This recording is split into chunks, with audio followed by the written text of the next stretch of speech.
Good morning, everybody. Good morning. Hi, Tatiana. Good morning. Good morning, everybody. Hey, Stephanie. Hey, Celeste. Hey, Winter Fresh. Hey, all the peoples. It's Dana. I'm back. I missed you guys Monday. I was in the bed, sleep in New Orleans. Could not get up. Did a workshop Sunday night. I was out hearing a very awesome band down in New Orleans at, I think it's called Vaso, something like that.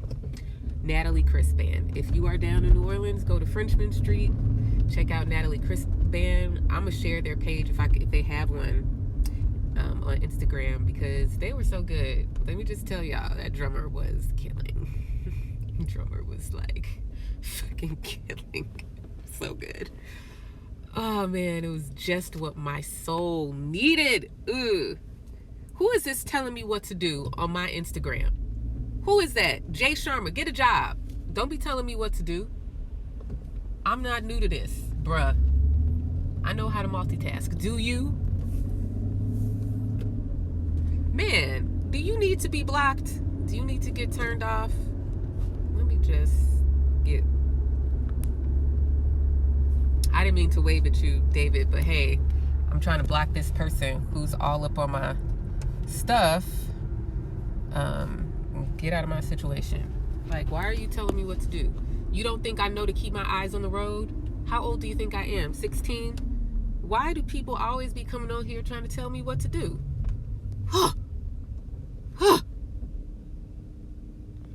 Anyways, what are we doing, people? I haven't even been able to tell everybody how right I am lately, and it's just eating me up inside.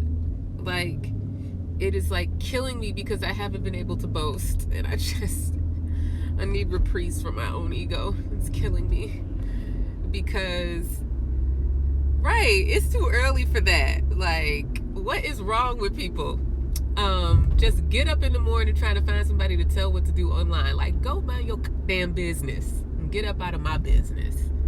Anyways, so like I was saying last week before last, as planets started to enter Libra, I was like, oh shoot, y'all, it's about to be like justice formed by women all over again. Like, what did I do my video last Monday? I was like, Libra transits are the ghost of Christmas past, because like last September through December 2018, like all the way through the very end of 2018 was Libra. You got some Libra? Have you ever Libra'd before? And we had this really special moment last year where Jupiter was wrapping up its last few weeks in Libra, September through the first couple of days or the first week or so of October, but then Venus joined, which was really an unprecedented thing. You know, it's unprecedented for a planet to be in a sign, specifically talking about Jupiter, to be in Libra, and the planet that rules the sign that it's in comes around and gets to be in that sign with it twice, right? Like, this was a big deal. And actually, it wasn't twice. But what happened was, from September 1st, 2018 until October 10th, 2018, both Venus and Jupiter were in Libra.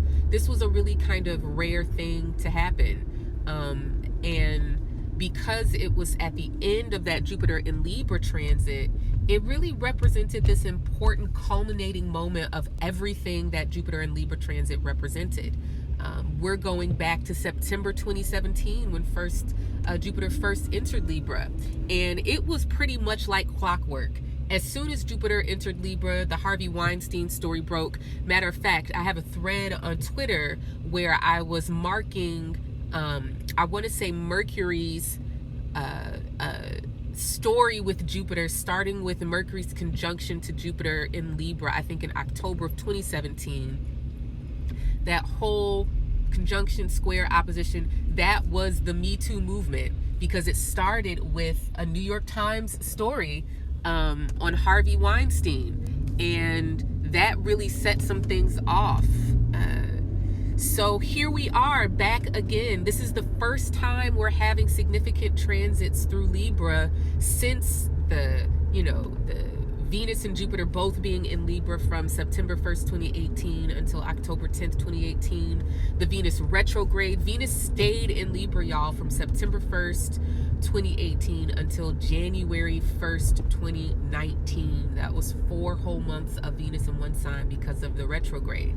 And so now here we are with significant transits in Libra for the first time since then, and it's like clockwork. We are talking about Me Too all over again. It is everywhere.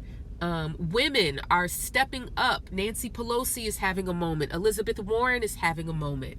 All of the women who won during the midterm elections, which was a prediction I made back in December of 2017, actually, I saw this important Libra moment happening, and I said 2018, what was it? Right, whew, that was a long time ago. 2018 is the year of women. Women are going to run and win. We are going to see women stepping up. And it really turned into this justice for and by women moment.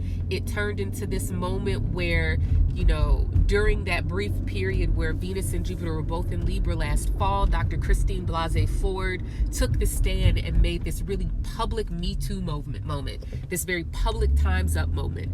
And here we are again talking about it.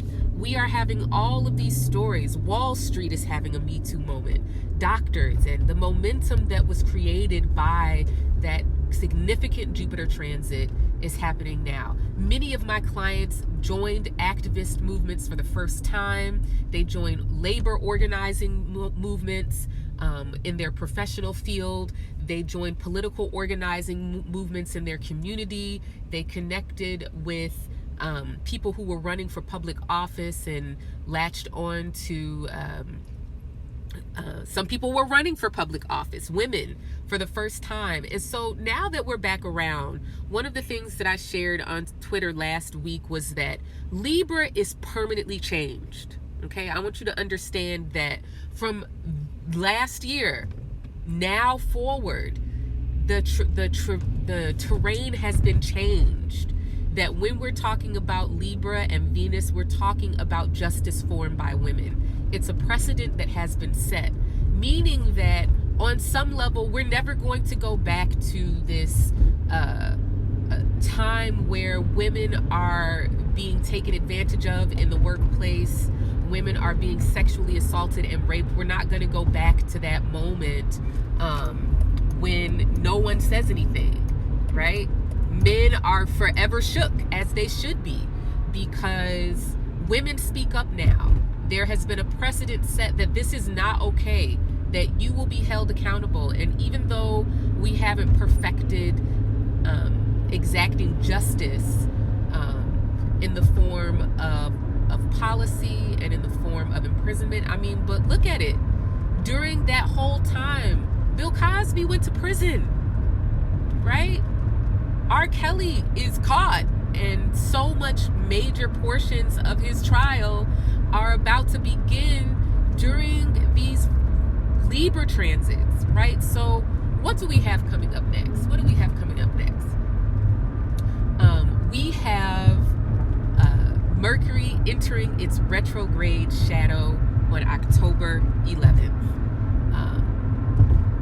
I've been talking so much about 2018, last 4 months of 2018. What were you doing? What were you focused on? And this is so important. Mercury is doing this thing where it's like, do you remember the Venus retrograde? Do you remember Venus stationary retrograde? October 6th, I want to say, 2018. Do you remember Mercury, entering its retrograde shadow at the end of October 2018? It's 3 conjunctions with Jupiter, Mercury stationary direct at 3 degrees Scorpio, December 6th and 7th of 2018. Mercury's retrograde this fall is going to bring together both of those stories. They're going to bring together these stories of justice. They're going to bring together these stories of violence, sexual violence. That was a big part of the early portion of the Jupiter and Scorpio transit. In January of 2019, when Venus finally caught up with Jupiter in Scorpio, Surviving R. Kelly came on. Matter of fact, that day, the moon was in Scorpio when that particular expose aired. And the consequence of that has been that R. Kelly is in prison. I mean, that's been the consequence of that. So this moment of women speaking up, this moment of survival, this moment of justice being a life or death situation, this moment of justice for and by women, meaning survival, right? At that moment in January of this year, there was very much this, you are in danger if you speak, and you are in danger if you don't speak. But if you don't speak, not only are you in danger, but other women are in danger too. So women have really taken the brunt of progressing society forward. They have been at the helm of climate movements. They have been at the helm of justice movements. So what are we looking forward to? Definitely, I feel like the combination of Libra and Scorpio being such in focus, at least until November, is somehow women being at the helm still. Obviously, we're still having a lot of Me Too conversations, not only resurface, but new progressions and other women speaking up, taking an example from last year. But one of the things that I've been talking about that I believe is relevant not only to this Mercury retrograde, but also to Venus almost catching up with Jupiter again, right? Jupiter's going to leave.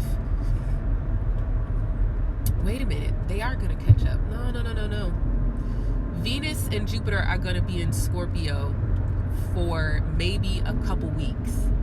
I'll talk about that when we get closer to it. But in the meantime, one of the things that I've been talking about with regard to Scorpio is climate change, climate disaster, climate emergency. And I did a video on this earlier this year saying, look, Scorpio is climate change, Scorpio is climate disaster. And it really has to do with survival. Scorpio represents the survival instinct, the sympathetic nervous system that reacts and responds kind of subconsciously to perceived threats. It's activated when our sense of safety is threatened, and we are having this collective moment of how do we really respond when humanity's survival is at stake. We haven't developed a consensus on that, but we're having a critical mass of various moments happening here. The impeachment of Donald Trump, which is underway, as well as climate disaster really quickly overtaking any conversation that we have. And that climate change, climate emergency, and climate disaster becomes kind of like the lens through which we're seeing everything. Even though Jupiter is going to leave Scorpio in November, next year we have eclipses in Scorpio and Taurus. And so this is not a conversation is over. We've pretty much had unlimited activity in Scorpio since like 2010 or 2011. It's pretty much been nonstop that something has been going on in Scorpio, which is not normal, meaning that that's kind of unprecedented. But the times we're living in are unprecedented. So there is an opportunity during this Mercury retrograde that, these labor movements, these protest movements come together in some significant way with regard to climate change and climate disaster. Many people, and I mentioned this again last week, that pretty much once Mercury entered Libra, that we were going to be in Mercury retrograde territory, meaning the stories that are important to this Mercury retrograde are happening Mercury doesn't even enter its shadow again, like I said, until October 11th. But already the Mac operating system update is deleting people's iTunes libraries, and they can't recall their XML files. Already people in California, again, this is an exact reflection back to last fall when there were deadly wildfires occurring in California due to windstorms. And the electric utility company in California was to blame for that. And so now here we are a year later, right? Again, same Mercury retrograde degree being triggered. This time, instead of a conjunction with Jupiter, it's going to be a conjunction with Venus. So now they're shutting down power, right? Because they don't want a repeat of last year. So I feel like this is really giving us a platform and a vantage point for how we can view this Mercury retrograde in our own lives. We can look back to last year and see how we handled certain things, see how we dealt with certain things, and use that as okay, how am I going to do it this time around? It's never really a repeat, because once you have an event happen, you're changed.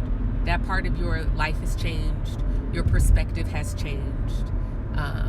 So I don't want to say this is going to be a repeat. Obviously, there are some people who are going to great lengths to not make this a repeat of last year, meaning that the utility company is shutting off power because they don't want an accident, right? So I'm wondering about what kind of conversations we're going to have around public utilities. I'm going to have to research this, but I know particularly during the Great Depression and that whole late 1930s time period was a moment when there was a lot of conversation around public utilities versus private utilities. I still feel like that's a conversation that we need to have at some point. Also, labor, protest, strikes, union, organizing, right? This was another thing that we saw kind of reach a kind of critical mass last fall during all of the Libra activity with Jupiter and Venus. So here we are again. I don't know if you're paying attention to the public school teacher strike in Chicago, but this is really, really, really important. Chicago, again, on the critical mass of women running for office and winning, Chicago has its first black woman mayor who is also queer. That happened earlier this year. But at the same time, she inherited a lot of problems from Rahm Emanuel, and one of them is a lack of resolution around teachers. So here in Chicago right now, the teachers are aiming for a strike next week if they do not have a contract, and they are not budging on certain issues. They are not relenting on smaller classrooms. They're saying that there should be no more than 18 students in a kindergarten classroom. Who can argue with that? And why would they argue with that? Right? Like, why would you want more than 18 5-year-olds in one room? Right? And I think that they're lowering the number they had a different number for elementary and a different number for high school. Another thing that they're not budging on is more nurses and school counselors. Right? Right now is something like one social worker for every 800 students in CPS. Chicago Public Schools is majority low-income students, majority Black and Latino students. So everyone should be paying attention to this strike, because this is precedent setting. Not only is the Chicago Teachers Union striking, but they are so serious about this that they have organized with other unions in the city to have pretty much a citywide strike. So all of the workers in the Chicago Park districts, as well as special ed teachers, other paraprofessionals, janitors, all of the other professionals inside the school. So what they're saying is, if you don't give us what we want, we are shutting down the whole entire everything. There won't be nobody to be at the schools with the kids, which I know is so hard for so many parents who cannot take off work, And I really wish that as a part of this organizing movement that they, are organizing childcare. I'm sure they are. I'm sure they're doing that because they're pretty on top of this. So I'm saying all of this and I'm telling you this whole story to say that one of the things, again, that I've said a lot on Twitter, but I've not said on here, is that as we get closer to this massive, unprecedented, world-changing eclipse in December of 2019, that's December 26, 2019, as we get closer to this eclipse, these worldwide protest movements around unseating, these conservative leaders, these movements around climate change and climate emergency and climate disaster, all of these unions and workers organizing, this is a moment where I really somehow, and I don't know how, but I see all of these protest movements coalescing into some kind of global moment. Why? Precedent is everything, right? Having a reference point in time for how something is going to play out is so important to understanding astrology. So for me, when I look and see how an eclipse is going to turn out, I want to say, well, when was the last time that we've had eclipses in Sagittarius and Gemini? And it's like, okay, that happens every 9 years or so. The last time we had eclipses there, 2009, 2010, right?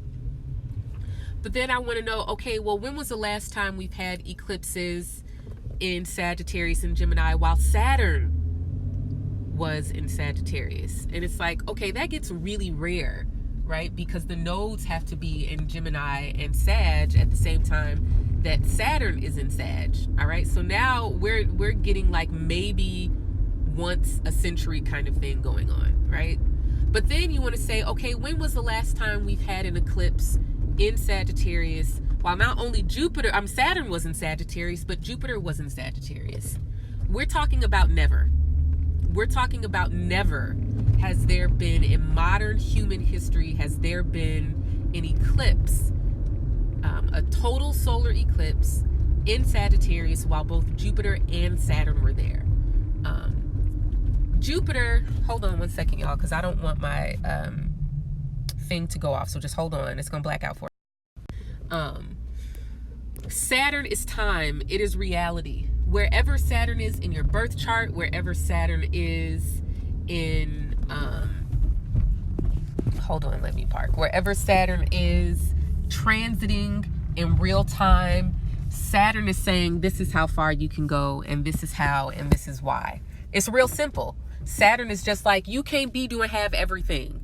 It's not unlimited. There is no unlimited possibility. Like, this is just reality.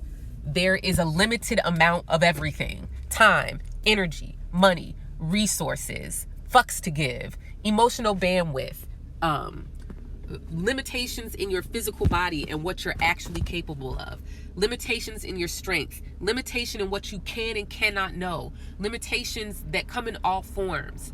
And so this is what Saturn articulates. Saturn articulates these limits, right? They're saying, what's the reality that we're collectively dealing with right now? Saturn has been in Sagittarius since January 2017, and we're coming up on the tail end of that. And this eclipse in December 26, 2019, is marking a really important kind of culminating moment in that transit. So for all of my people who were born between, I want to say, late 1987 through 1990. So there was a brief period in 1990 where Saturn jumped out of Sagittarius. I believe it was between like March and June of 1990 and November 1990, I believe.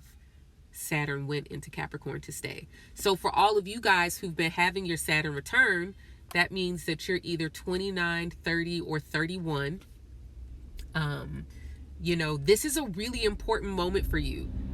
Even though your Saturn return is almost over, this is like, it gets real. Your Saturn return begins the moment Saturn enters Sag, and it will not end until the very last day that Saturn leaves Sagittarius.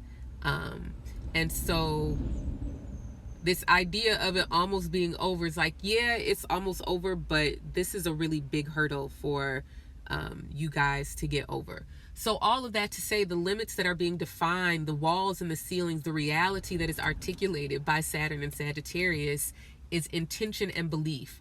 This is about religion. Absolutely. This is about religion, religious dogma, religious doctrine, clergy, spiritual leaders. But religion is just an extension of identity. Religion allows us to kind of externalize this belief about who we are. And we have these kind of collective communal identities centered around ritual and kind of abstract concepts. Religion gives us the permission to be and do something that would look kind of silly if we adopted it kind of in a solo context, right? So if I just walk around and say, man, there was this guy Jesus, and one time he died, but then he woke up, and then he like walked out of his tomb and he was talking to people. Like if I said that all by myself, people would be like, you all right? You good? They'd lock me up. But the fact that there are thousands of people saying that makes it not as ridiculous, right? I mean, this is reality. So in some ways, identity and belief kind of defining the limits of what we're dealing with, it leaves a really big blind spot, because in some ways it's saying that what you're consciously aware of is what can define limits. But that leaves a blind spot for everything you're unconsciously aware of kind of rearing its ugly head. That's the blind spot of all fire signs. The blind spot of all fire signs is that you think that what you can perceive, what you know, and what you're capable of is all that there is. When in fact, your body really functions on its own without your input, without your conscious awareness, without your decisions. So many of the processes in our body in a physiological, biological sense are involuntary.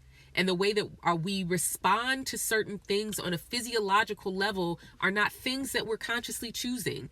That's been the importance of this moment with Jupiter in Scorpio, while Saturn is in Sagittarius, that you have this conscious identity and belief about who you are and the way the world works. But here comes Jupiter. It's like, no, boo. Just because you perceive it and know it with your mind doesn't mean that that's all there is. But this is going to move on. Jupiter's going to move on, and we're going to have a moment where Jupiter and Saturn are both in Sagittarius together from November 4th, 2019 until January 23rd, 2020. That's way over a month.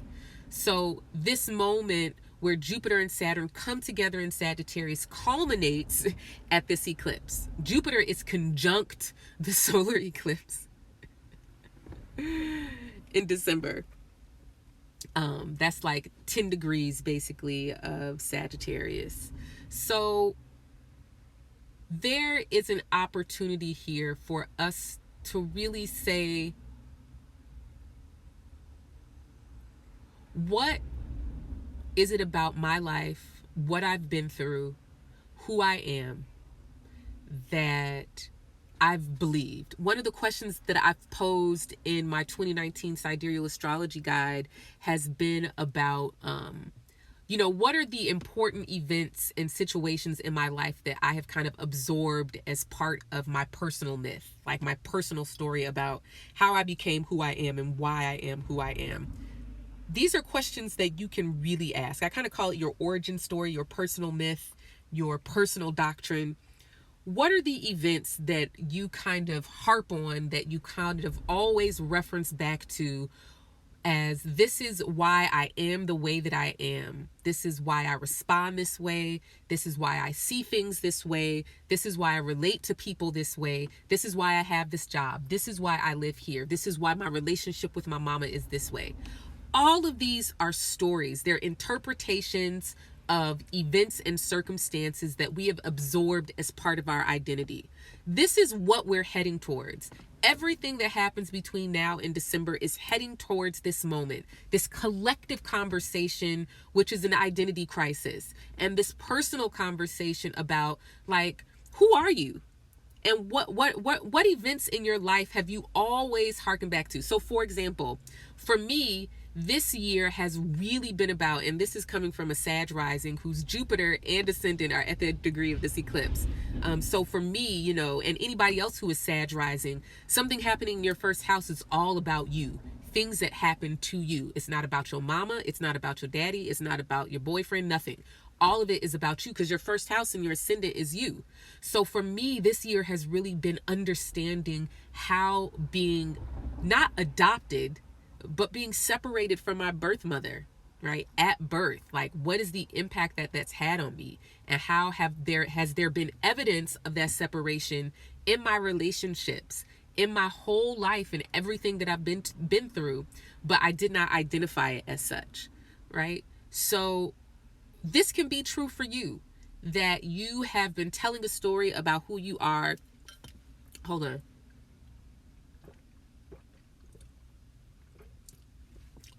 Excuse me, about who you are and how you became this way.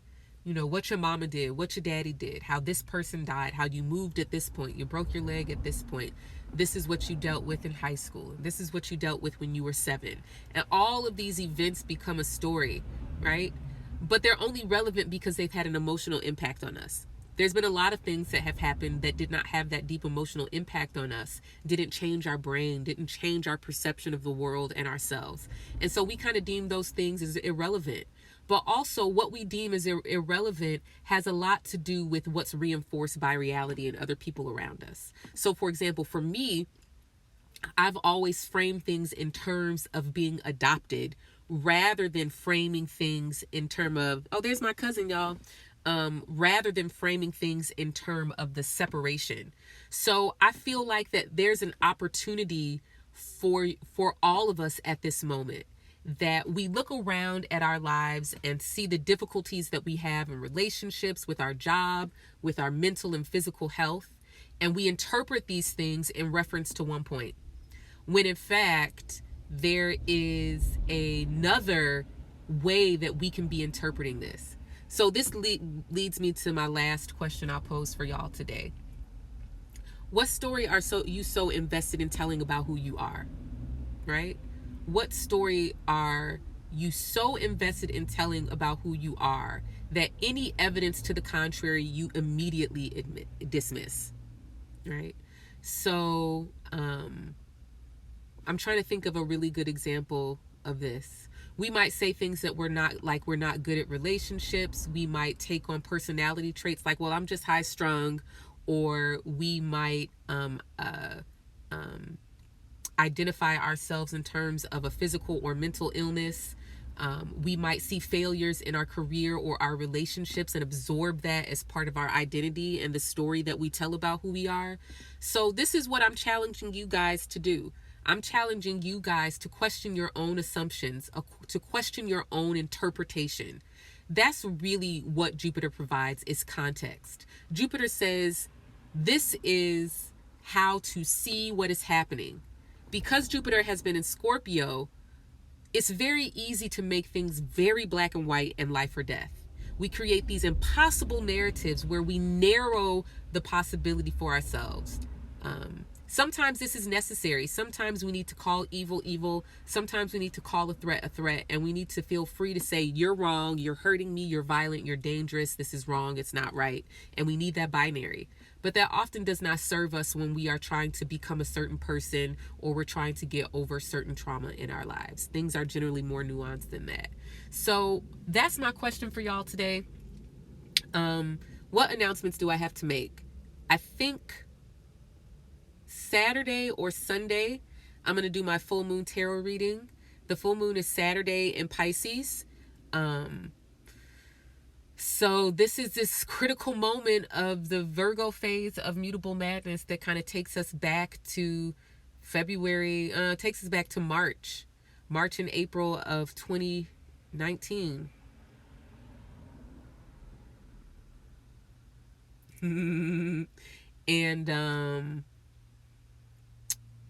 And so I'm going to do my full moon tarot reading either Saturday or Sunday.